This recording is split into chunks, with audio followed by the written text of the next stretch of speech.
Can you dive into that a little bit and explain, the contract situation and the extension? Yeah, so I think CJ was eligible for a lot more money than people realize. He signed for 2 years, 62 million. That annual value easily could have hit 37, 38, 40 million dollars a year.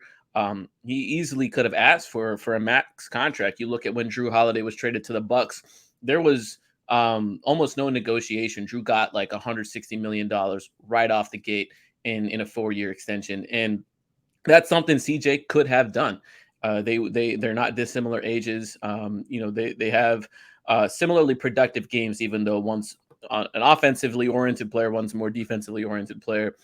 The fact that the Pelicans didn't hamstring themselves with the number of years here, and the fact that as the cap goes up, the percent of the cap that this contract occupies decreases.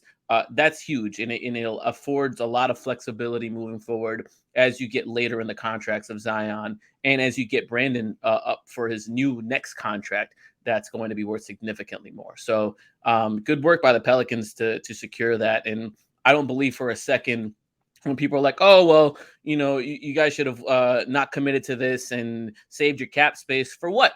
What are you saving your cap space for? We've seen when they had $40 million in cap space, no one wanted their money. And now that you have a player of that caliber that you were willing to pay with that cap space, they were willing to pay a 35-year-old Kyle Lowry. They were willing to pay a 36-year-old Chris Paul ungodly amount of money. I don't see why people should have a problem paying a 31-year-old CJ McCollum, who was a tremendous addition to their team last year.